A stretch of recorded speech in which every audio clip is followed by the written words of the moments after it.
The federal courthouse in downtown Miami felt different that morning, the kind of electric stillness that precedes a storm. Outside, the Florida humidity clung to reporters as they elbowed their way through metal detectors and up polished marble steps. Inside, courtroom 4B was packed journalists, balanced laptops on their knees. Legal interns clutched clipboards, and curious spectators filled every available seat. Something big was about to happen. It wasn't just the Casey, a high-profile corruption trial already drawing national interest. It was the face-off everyone had come to witness, Pam Bondi versus Judge Edward Chen. Judge Chen was legendary in legal circles, not for kindness, not for brilliance, but for the sheer weight of intimidation he brought to his bench. At 58, he carried himself like a man convinced of his own invincibility. His black robes trailed behind him like a curtain of finality as he entered sharply at 9 a.m., the courtroom rising in a synchronized hum of "All rise." He didn't nod, didn't smile, just took his seat, surveyed the room through wire-rimmed glasses, and gave the clerk a subtle glance. It began. At the front, Pam Bondi stood, Florida's former attorney general. Her tailored navy suit was immaculate, her blonde hair perfectly brushed, but it wasn't vanity, it was armor. She stepped forward toward the podium. She didn't blink, didn't hesitate. "Miss Bondi," Judge Chen said, drawing out her name like a reprimand, "I see you're representing the defense today. I must say, I'm surprised you've taken on such a complex case, given your record." The insult wasn't subtle. It wasn't even veiled. It was an opening punch, the first jab in a fight the judge expected to win. Bondi's expression didn't change. She didn't flinch. "Good morning, Your Honor," she replied calmly, Southern drawl gently threading her words. "Yes, I am lead counsel for the defense." Chen didn't look up from his stack of papers. "Let's hope you're better prepared than your last appearance in my courtroom. We wouldn't want another embarrassing performance." A ripple ran through the gallery. Those who had watched Chen dismantle Bondi months ago, leaned forward, but they didn't know what she knew. That, for the last 6 months, Pam Bondi had been preparing for this very moment. Every file, every precedent, every word memorized, documented, weaponized. "I assure you, Your Honor," she said, her voice cool, her eyes steady, "I am fully prepared." The air shifted. Something subtle. Most missed it. But not Chen. He narrowed his eyes. And Bondi smiled, just barely. The storm had started. From the moment Pam Bondi took her place at the defense table, it was clear the judge had no intention of playing fair. Judge Edward Chen launched into the proceedings with the sharpness of a man itching for a spectacle. He questioned Bondi's opening motions before she could finish a sentence. He cut her off mid-argument, waved aside citations with dismissive hand gestures, and scrutinized her tone like it violated court decorum. Meanwhile, the prosecution seemed to enjoy diplomatic immunity. Every request they made was granted. Every exhibit introduced sailed through without objection. Their lead attorney even misquoted a case Bondi caught it, but before she could raise an objection, Chen had already moved on. She closed her mouth slowly, eyes narrowing. In the gallery, seasoned reporters looked up from their keyboards. Something was off. This wasn't just stern judicial temperament. This was personal. Jurors shifted in their seats. A few raised eyebrows. One woman near the end of the jury box glanced back at the gallery, as if to check if anyone else saw what she was seeing. But Pam Bondi never lost composure. She didn't raise her voice, didn't plead. Every time Chen interrupted, she responded with exacting professionalism. "As I was saying, Your Honor, to clarify, Your Honor," she never snapped. But behind the poise, her pen moved like a metronome. Every insult, every dismissal, every judicial overreach, she wrote it down. This wasn't the reaction of a lawyer breaking under pressure. This was the precision of someone laying groundwork. Judge Chen, on the other hand, began to lean into his role like a stage actor relishing a villain. "Miss Bondi," he said at one point, "your argument is creative. I'll give you that. Perhaps next time, cite actual law." Chuckles came from the prosecution table. Bondi didn't even look at them. Instead, she adjusted her notes and replied evenly, "I'll be referencing binding precedent from the 11th Circuit in my next section. I believe the court will find it relevant. Chen smirked. We'll see. What he didn't know was that Bondi had anticipated every line of attack. Her calm wasn't a performance, it was discipline forged by months of preparation. She wasn't there to survive the judge's wrath. She was there to expose it. As the morning wore on, the attacks grew more frequent, but also more obvious. A pattern emerged. Chen allowed the prosecution to ramble without time limits while cutting Bondi off at exactly 3 minutes. He rejected her objections with one-word answers. At one point, he rolled his eyes. The court reporter caught it. Finally, Chen glanced at the clock and leaned back in his chair. We'll recess for lunch. Miss Bondi, I suggest you use the time to reconsider your strategy. At this rate, your client might want to explore a plea deal. More laughter. A few smirks from the prosecution. Bondi simply gathered her materials, unfazed. Thank you, Your Honor, she said. I look forward to continuing after the break. But something had shifted. While Judge Chen stepped off the bench believing he was winning, Pam Bondi had just opened the first move in a very different game. Lunch recess usually meant a break in tension, but not today. The gallery buzzed as people filed out. Reporters whispered into phones, emails flew from courtroom benches, and producers barked for live updates. Judge Chen's morning performance had turned into a national moment. He thought he'd embarrassed Pam Bondi. He had no idea she'd been quietly loading the chamber.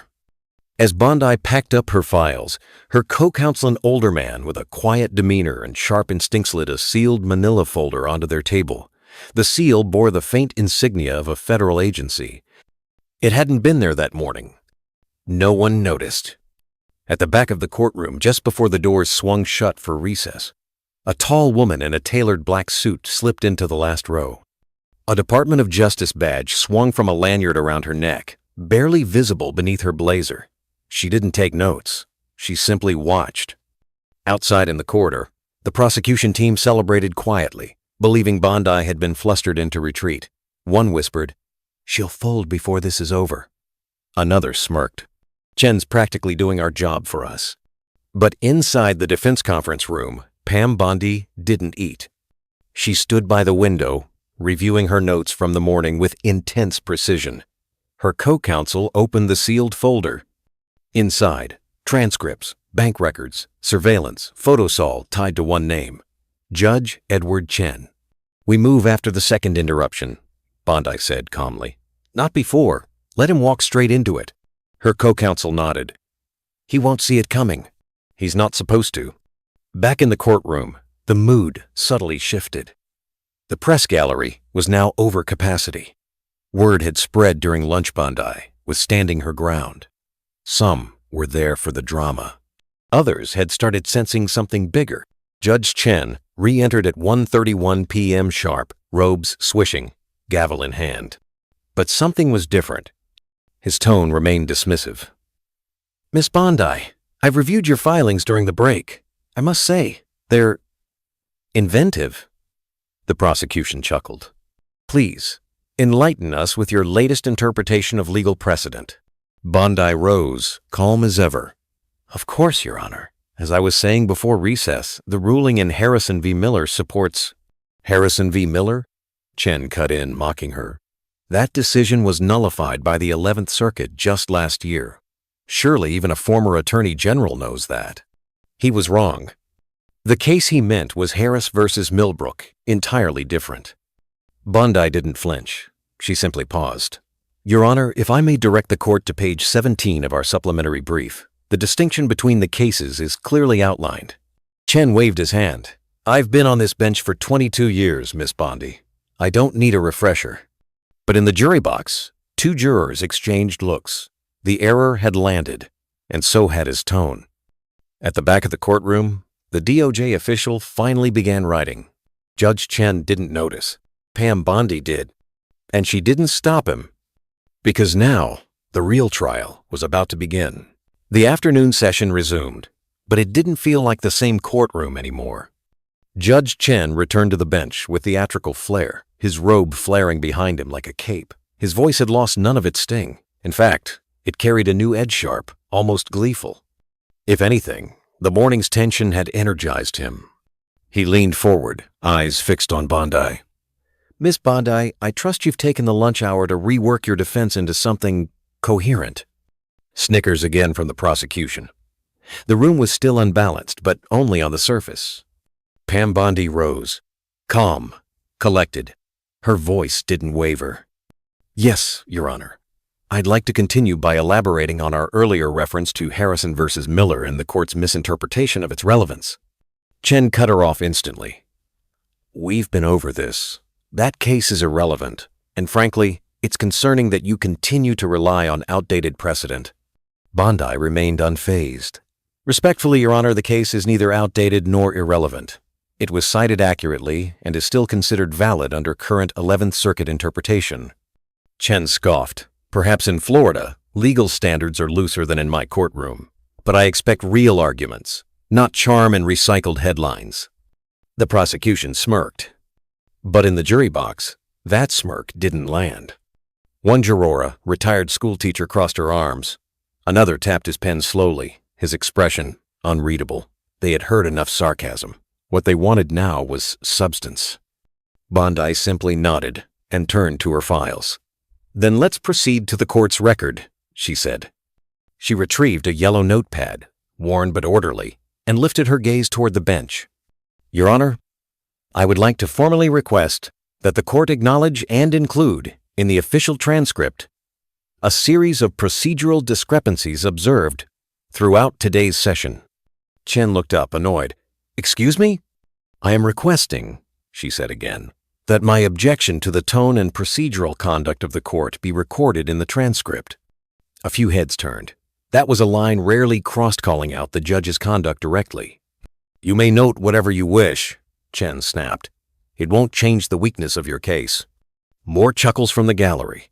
But this time, they didn't feel unanimous. The laughter was starting to thin. In the back row, the DOJ official was writing again faster now. Bondi continued, her tone level. "Additionally, I have documented instances of interrupted arguments, unequal time allocation, and prejudicial remarks from the bench. All are timestamped and will be submitted as part of the defense's formal record." Chen leaned back, visibly irritated. "In my experience, when attorneys start complaining about the judge, it's usually because they've run out of arguments." But his voice didn't carry the same authority anymore, because the room wasn't quite with him anymore. The court reporter's fingers clacked a little faster. "And Bondi?" She kept writing. Calm, deliberate. Because for her, this wasn't chaos. It was control. By mid-afternoon, the trial had lost all sense of normal rhythm. Judge Chen, once commanding, had settled into a pattern: interrupt, undermine, dismiss. Every time Bondi tried to lay out her legal argument, he cut in. Every time she built momentum, he knocked it back down. It was no longer judicial oversight, it was sabotage disguised in legal robes. But Bondi didn't just take notes now. She was counting. By the time the clock struck 3 p.m., she had documented over 24 procedural violations, from denied objections to one-sided time allowances. And with each jab from the bench, the room shifted further. Jurors whispered. Reporters typed furiously. Even the prosecution had begun to look uneasy. And then it happened. Bondi stood. Not with hesitation, but with authority. "Your Honor," she said, her voice cutting through the tension like a clean blade. "Before I continue presenting our defense, I'd like to address a matter of judicial conduct that has unfolded throughout today's proceedings." Chen's eyes narrowed. "Miss Bondi, if you're attempting to redirect this trial with a dramatic speech, I assure you, there's nothing dramatic about citing the Code of Judicial Conduct," she said flatly. The room went still. "I'm referring to Canon 2A, which states that a judge shall act at all times in a manner that promotes public confidence in the integrity and impartiality of the judiciary." Chen leaned forward, visibly tense. "Are you accusing this court of misconduct?" "I am not accusing, Your Honor," she said. "I am submitting into the record documentation of specific incidents from today that raise questions of impartiality." She handed a folder to the clerk. Silence. Bondi continued. "Furthermore, the defense has obtained materials, witness accounts, financial records, and communications that point to an ongoing relationship between this court and an outside party with direct interests in the outcome of this trial. The gallery erupted in whispers. Chen's gavel slammed. "Silence in the courtroom!" But he looked pale. Defense calls Special Agent Marcus Rivera to testify.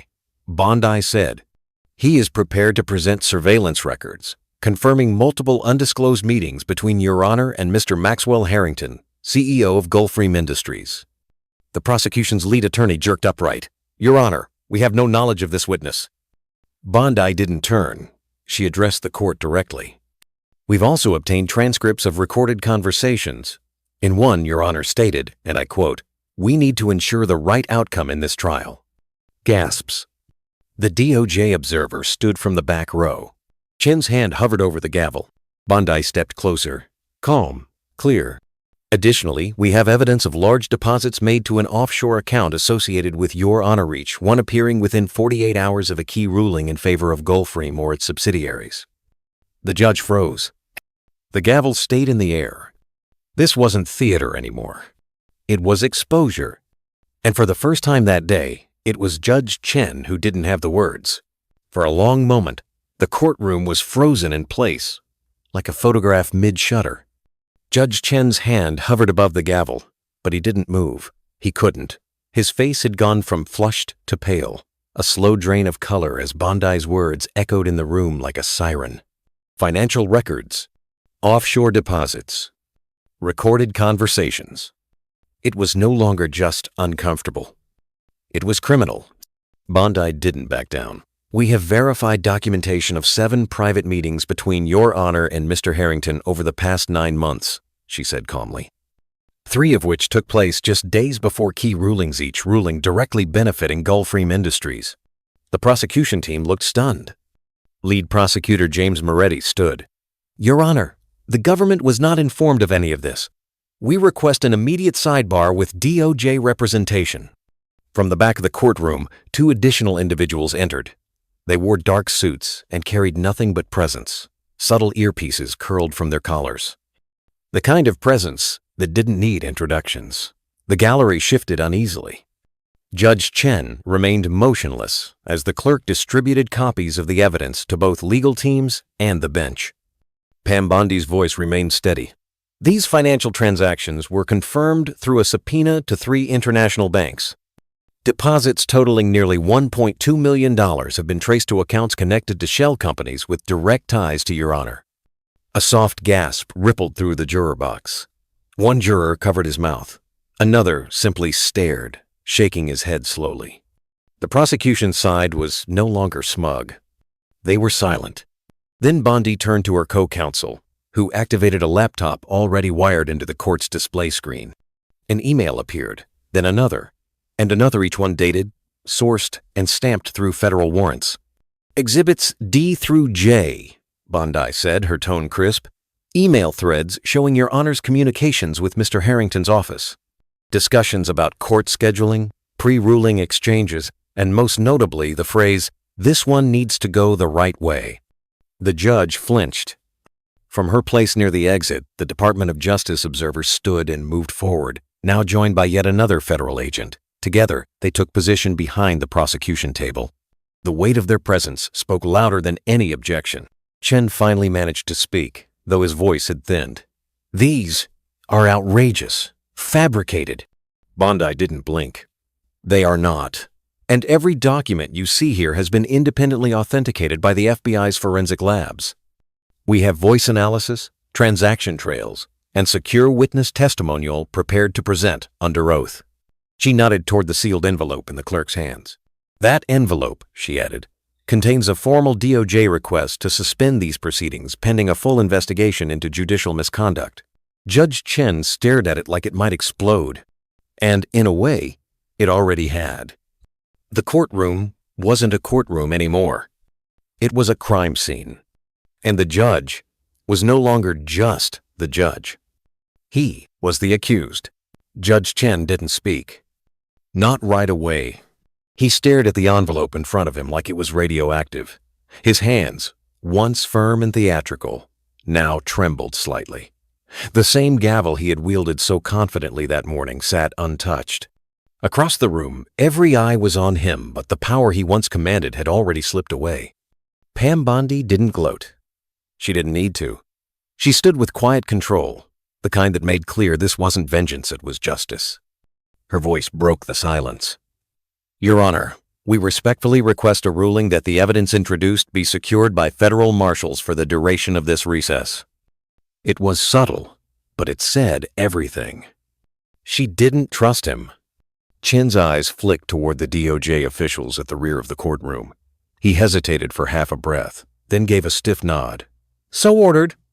The order came too late to save his reputation. Federal agents began moving quietly through the courtroom. One positioned near the clerk, another near the hallway leading to chambers. No words were exchanged. They were no longer observers. They were protectors of evidence and witnesses to something unraveling. The jurors, still seated, watched it all in stunned silence. Then Bondi stepped forward again. We also submit into the record documented inconsistencies in Your Honor's rulings throughout today's session, each annotated and cross-referenced with precedent where similar motions were granted in other cases. She handed over a thick binder. This includes decisions from the past 24 months in which Your Honor ruled favorably on identical arguments presented by other counsel. The disparity suggests not mere preference, but personal bias. The prosecution said nothing. They couldn't. Too much of what was unfolding had taken them by surprise. And for all their confidence earlier that day, they now looked like bystanders at the scene of a controlled demolition. Chen tried to interject. "This court will not entertain." Bondi cut in, sharply but professionally. "We are not asking the court to entertain anything. We are submitting a formal motion for Your Honor's recusal under 28 U.S. Code Section 455, which mandates disqualification in any proceeding where a judge's impartiality might reasonably be questioned." The gallery buzzed with whispers. Reporters typed furiously. The phrase, "motion for recusal," spread like fire across text threads and social media feeds. Bondi wasn't finished. She motioned for her co-counsel, who distributed sealed envelopes to the judicial assistant, the prosecution, and the DOJ. These documents contain previously undisclosed communications between Your Honor and individuals with a direct financial stake in the outcome of this case. Communications that were not declared and that violate judicial disclosure requirements. Chen's face fell. Not with shock, but recognition. He knew what those documents contained. And he knew it was over. For the first time that day, he reached not for his gavel, but for his water glass. And even Thaith couldn't hold steady. Judge Edward Chen was unraveling quietly, but undeniably. He tried to maintain control, but the mask had slipped. His voice, once booming, was now tight and brittle. He clutched the armrests of his chair like they might anchor him. The courtroom was no longer his stage, it was his reckoning. Pam Bondi stood at the center of it all, calm as ever. "Your Honor," she said firmly, "we have also submitted Exhibits K through NAN, internal timeline of this trial's events, cross-referenced with ex parte communications and unexplained scheduling changes that align with the interests of Gulfstream Industries." She didn't raise her voice. She didn't need to. Every word hit like a drumbeat. Chen's eyes darted across the documents laid before him. The seals were real, the evidence authenticated, the witnesses credible. This wasn't theater anymore. This was a dismantling. Across the courtroom, federal agents had now taken up positions closer to the exits. One stood just to the left of the chamber door. Another near the bench. They didn't move, but their silence had weight. Bondi continued. "We have established a clear pattern," she said. "Over 18 months, Your Honor has issued rulings in favor of Gulfstream or its affiliates in 92% of relevant motions. That number deviates dramatically from district averages, and each instance has been linked to either financial gain or undisclosed contact." Her co-counsel activated the courtroom display once more. A spreadsheet appeared, rows of cases, rulings, dates. It was cold, clinical, devastating. "In 3 of those cases," she added, "we have obtained evidence that Your Honor suppressed exculpatory materials presented by the defense. Those materials could have altered the outcome of the trials. They were withheld. and those rulings benefited the same corporate entity. A low murmur rolled through the gallery. One juror actually leaned forward, elbows on knees, his jaw clenched. Another crossed herself quietly. Judge Chen tried to respond. "Miss Bondi, these accusations, they're not accusations," she interrupted. "Submissions, entered into the record, backed by documentation, federal warrants, and forensic analysis." Then came the final blow. "Your Honor," she said, glancing toward the agents, "we respectfully request that you remain in the courtroom for the next 30 minutes while DOJ officials review the material with both legal teams. In the interest of transparency and evidence integrity, the defense asks that no personnel leave the building until this review is complete."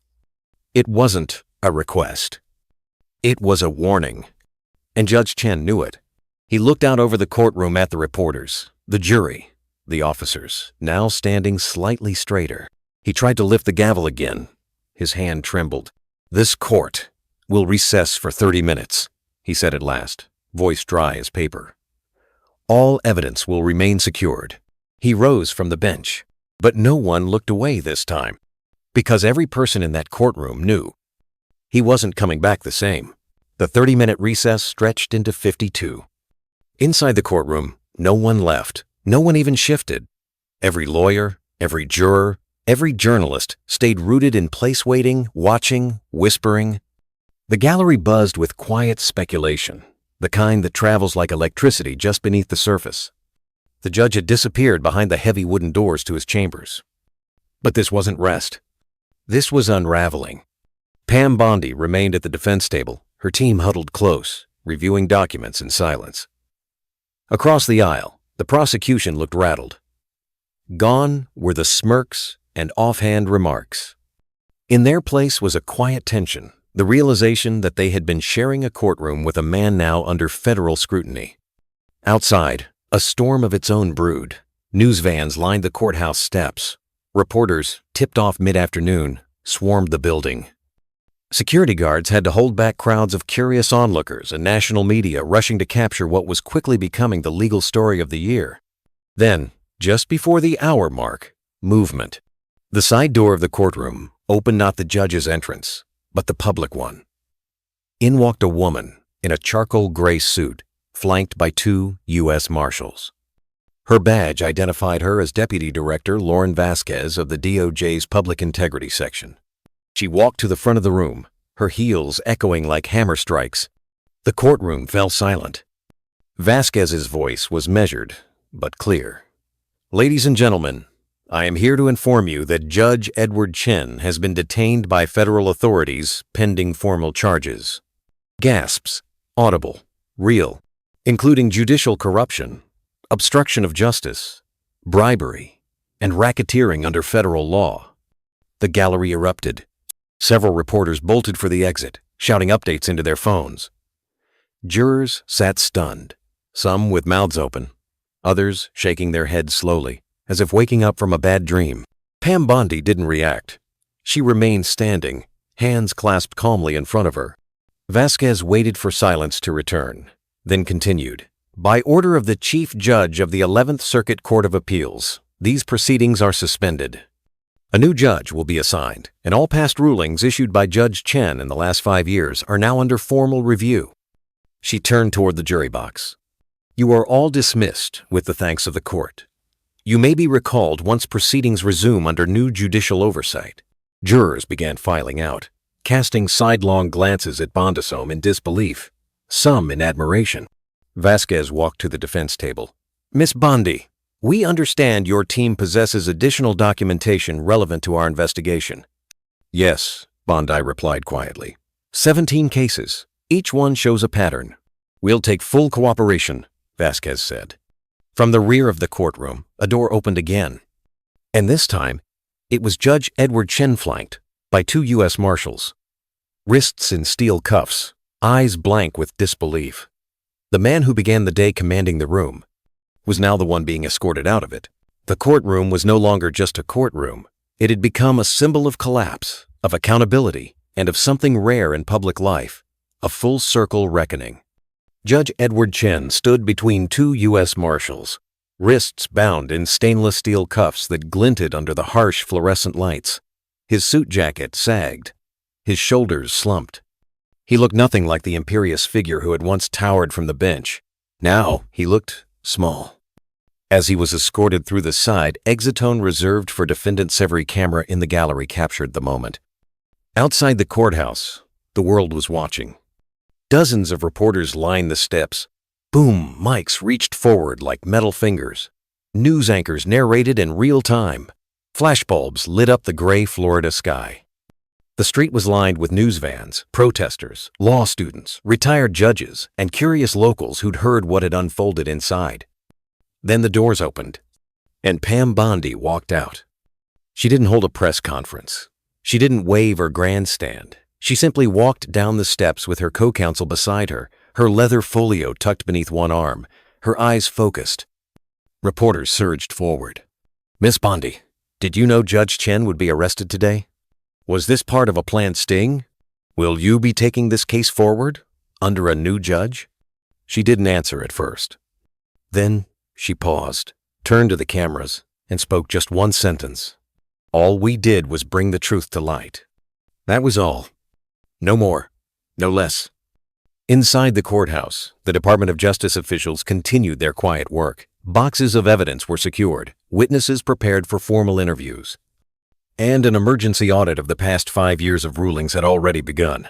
The ripple effects of the day's proceedings were just beginning to reach Washington. Back inside the courtroom, one clerk remained behind, collecting the remnants of a historic day. Papers left on tables, a binder half open. The gavel still resting where Judge Chen had last reached, for it never struck. It would be symbolic now. The gavel that had once silenced arguments had been silenced itself. Across the city, televisions lit up with headlines. Federal judge arrested in courtroom shakeup. Pam Bondi uncovers judicial corruption in real time. Historic turn. Da investigates dozens of federal cases. But Bondi wasn't watching. She sat in a quiet car outside the courthouse, her phone pressed to her ear. She was already coordinating next steps with her team, documenting, preserving, preparing for what came next. Because this wasn't just about winning a case. It was about restoring trust in the law, in the bench, and in the belief that no one, not even a federal judge, is above accountability. As the car pulled away from the chaos behind her, Pam Bondi exhaled slowly. Not in triumph, but in quiet resolve. The kind that comes only after justice isn't just demanded, but delivered.